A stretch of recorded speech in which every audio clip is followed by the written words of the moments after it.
Hello and welcome back. In this lesson, we'll look at the multi-input neuron, multiple input neuron. In previous video, we looked at a single input neuron where we just had this one input P that went into this summation box, and this particular box also had uh, another incoming value, which was B for bias, and then we have one value here for the P, and we'll have a W here. So that was, and this would get us the net input that goes into the transfer function. So now with multiple inputs, we can imagine there are more than one inputs. So let's say we have these two inputs right here and then all the way up to here. So we can now label these. So I'm going to remove that W, and all of these inputs go into the same summation box, as you can see. So this, let's say this is input P1, input P2, we have input P3, and the last one, let's say we have the input PR. Now the notation for W is a little bit different. Each of these inputs, P1, P2 up to PR, would have their own W or weight or importance assigned to it. So here, let's say for P1, the W would be written as 1, comma 1, W 1, 1 comma 1. What this is telling us is that W 1 comma 1, where this is the input, this is the input number, and this is the neuron number. Right now we just have one neuron, so it is 1 for all the inputs. This is saying that the input is going from input 1 to neuron 1. So that's how we are going to read it. And likewise for P2, the weight would be W 1 comma 2, because this is the input 2 from which the weight input 2, the weight is going to neuron 1, and that's the weight for uh, that particular input. Now after this, so the way we would write this equation now is a bit different, but it follows the same concept. We know that with a single input neuron, we wrote n is equal to W times P plus B, where this was the bias term, this was the single input that we have, so this was the input, and then this was the importance or weight that was given to that particular input to get us the net input that goes into the transfer function. With the multiple inputs, what we are going to do now is change this a bit. We still would have the bias, but let's put the bias here. But then these labelings are going to change a little bit. So let me rewrite everything. What we would have is W1 comma W1. So that is the weight for the input P1.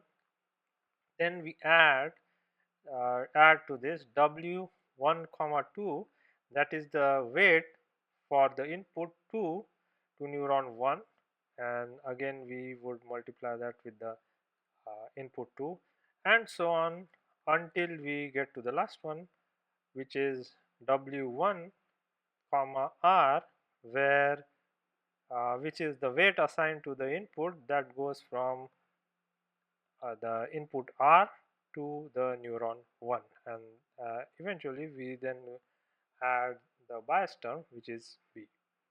So because there is just one bias, we do not have any subscript attached to it. So each neuron would have one bias, and we just have one neuron, so there's no need to add any subscripts there. So this is our net input. Now the rest of it is the same as we had in the single input neuron. This would then go as an input to another box here, which is the transfer function, and that would output a value of a, which could be the input for the next layer, or it could be the final output. And once again, this part right here, or right here up to here, this is the input. Then we have this part right up to here, which is the multiple input neuron. So that's what we have named it. And then this last part, right, that one we can call it the output. So we have this last part right here. Then we have this part that goes like this, and then we have the very first part that goes like that. A couple of things to note here is that when we write this in a generalized form, so this would be input to the transfer function, which we would write as f of n, and this again, the value we are going to store it in the variable a, which is the which we are calling it the activation, or just the output a. Now this can also be written in the form of a vector, so we could write this as w, and this is the p. So what we have here is the shapes are different, and I'll explain that just in a bit. This particular diagram, we can generalize it and write it in this form, where the inputs, we can say, well, these are the inputs, and I'm going to just color that here. This is the input p. Let's go to that. This is the input p, which has total, let's say, r inputs. Therefore r, the p is going to be r by 1 dimensional input vector, so r column, so it's like a column vector. And then this goes as the input to the box here, which is, we are calling this as w, and this time w is a row vector. This would be of dimensions 1 by r. Likewise, we have the bias term right here, and the bias term again is just a single value, and therefore we are just going to call it 1 by 1, and let's say this gets the value of 1. Okay, and now we need to somehow add the summation here. So for summation, we are simply going to draw a circle and put a plus sign inside of it. Now this arrow comes out of this w box, goes into this summation. Again, our arrow comes out of this b box, goes into the summation. So what this part is telling us is that we take each of the inputs, each of the p inputs, and multiply it with the corresponding weights, and then add a bias term to it. So let's make this a little bit longer so it's the same height here. All right, then the output of this is our net input, and that value is just a single number, and therefore we just type 1 by 1. If we had multiple neurons, then it would have a different shape, but because this would all add up to just a single value, we just say this is 1 by 1, and that would be an input to the transfer function, which we can draw here. So this is going to be our transfer function or activation function f, and the output again from this, which is a, will be a single value, and therefore we again type 1 by 1. So as you noticed, this p is now a row vector, this is a column vector, and therefore when we write this particular equation, we are sort of having these letters as bolded, just to signify that it's not just a single value, it's a vector or a matrix. N and A, they are just single values, so those are not bolded. And with this, let's try out one example, and hopefully that will make things clear. If we say that we have a multi-input neural network where we have two values, so we have P1, which is, let's say, 0.5. Then we have another value which is P2. Let's draw P2 right here, P2, and let's say that the value P2 is 1.0. Now each of these would have corresponding weights. So the weight for this one would be W11, because that's the input 1 going to neuron 1. Let's say that the weight here is 0.1, and again for the second case where the W12, where we are saying it's the input 2 to neuron 1, that value is let's say uh, 0.8. We give more importance to that one. And then we have to have the bias term. Then the bias, let's set that to 1. And finally we need a transfer function f, and for that let's say we use the hard limb transfer function. And what hard limb does um, is a hard limit. So for a, so the value of a would be 0. It would be 0 if the value of n is less than 0, meaning if it's negative it's 0, and if the value is of n is greater than or equal to 0, then the value is 1. And we can now plug these values in into this equation and see what we get. So um, so w that we have is a column vector, and sorry, a row vector. And so let's draw that.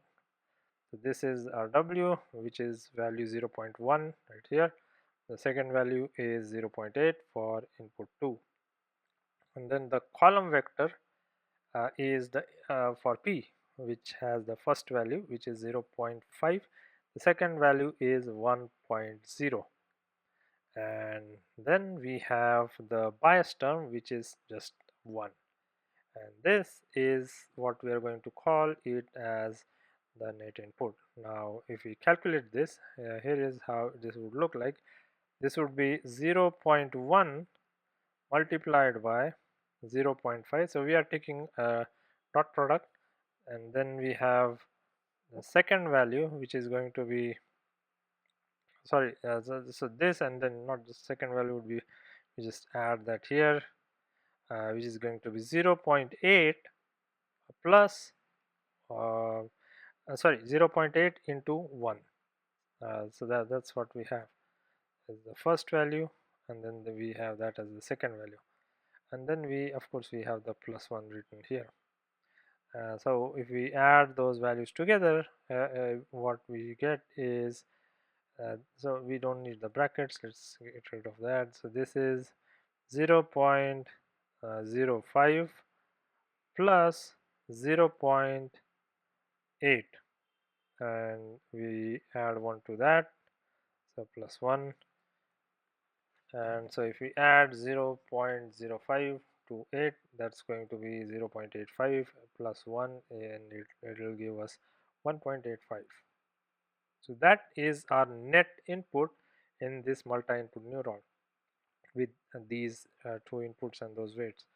The next step is calculating a using the transfer function hard limit, and here we would simply say f of 1.85, and we know that if we use hard limit transfer function, if the value of n is greater than or equal to 0, then the value of a is 1. And so of course 1.85 is greater than 0, and therefore the value of a is simply 1, and that is our final output.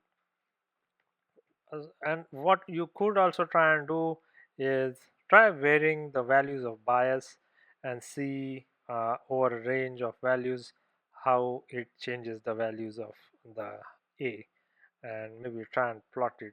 So this is how the multi-input neuron can be thought of. Uh, so just a brief recap before we end this video. We essentially have more than one values of P, and all these values of P are connected connected here to the same sigma, as we can see, and the equation has the W this time. So the W has little subscripts where the second value is the input and the first value is the neuron number. So it'll get clear as we look into future architectures. So that's what we have, and as before, we calculate the value of n. As soon as we calculate the value of n, we can input that to the transfer function f to get the final value of a. And this was one example where we saw how to calculate that value of a. That was it for this video where we looked at multi-input neuron.